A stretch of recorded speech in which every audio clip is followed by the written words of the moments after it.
Grabatzen ari garen unean goizeko ordu batetatik 16 minutu igaro diren honetan, altunak eta iztuetak, Zabala eta Imazen aurka Iruñeko Nafarro Arena pilotalekuan jokatu duten Masters CaixaBank txapelketako bigarren finalerdiaren analisi egingo dugu. Lehen norgehiagokan esan dugu, ezustekoa izan dela Peñak eta Zabaletak irabazi dutelako bigarren honetan baina ez da ezustekorik izan eta emaitza berberarekin altunak eta iztuetak 22 eta 15 irabazi diete Zabala eta Imazi egia esan partidak ertz asko izan ditu, batetikan hasieran 12 eta huts aurreratu dira Jokin Altuna eta Iztueta, baina gerora partida era bat aldatu da hala ere analisiarekin sartu aurretik gogoratuko dugu Altunak eta Iztuetak zuzenean lortu dutela finalerdietarako sailkapen sailkapen ligan bigarren egin ostean aldiz Zabalak eta Imazek playoffak jokatu behar izan zituzten, kasu honetan Galdakaon Laso eta Arangureni irabazi zieten horretan. Esan dugun bezala, partida 12 eta huts hasi da. Eta hemen gauzak oso garbi zeuden. Batetik Jokin Altunak erakustaldia eman du hasiera horretan, behar bada uda honetan zehar ez dugu, hainbesteko distirarekin ikusi norgehiagoketan ez, bai, tantoak eta amaitzen bai, eta inteligente jokatzen, eta bai, baina tantoak horrela amaitzen ez dugu ikusi,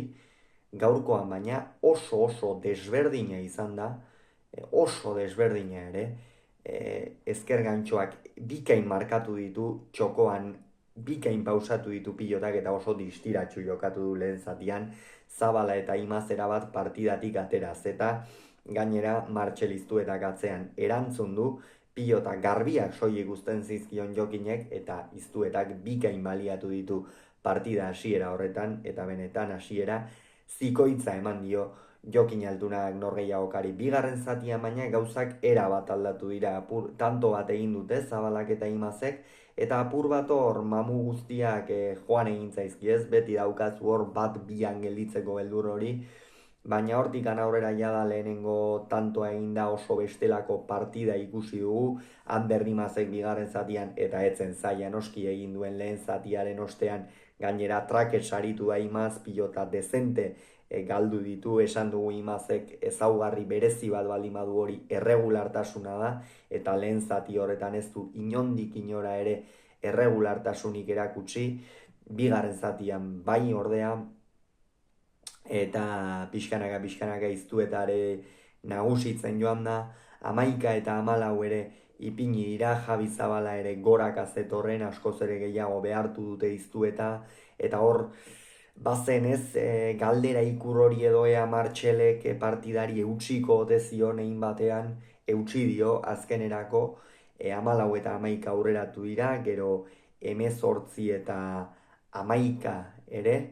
azkenerako gero 16 ere hurbildu dira, baina ordurako berandu zen, Jokinek berriz ere erakustaldia eman du bigarren zatian, 11 eta 14 aurreratu diren horretan gainera ezker gantxoarekin sekulako tanto amaitu du, horixe izan da apur bat norgehiagokaren une kritikoa, ez badakigu Altuna etzela urduri jarriko noski esperientzia baduelako, baina Martxeliztuetaren zatetzen bat ere testu inguru erraza hori eta Jokin Altunaren erabateko laguntza exigitzen zitzaion, bada lagundu dio une zehatz horretan eta hortikan aurrera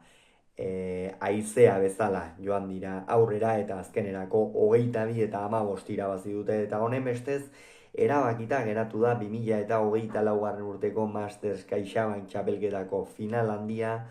Igandean gaur bezala Iruñeko Nafarro Arena pilotalekuan jokatuko dute Altunak eta Iztuetak Peña bigarrena eta Zabaletaren aurka, eta noski kirolunean final horren atarikoa eta analisia biak izango dituzue. Hauxe beraz esan beharrekoa, hurrengoan gehiago izango zuen, bitartean ongi izan, agur.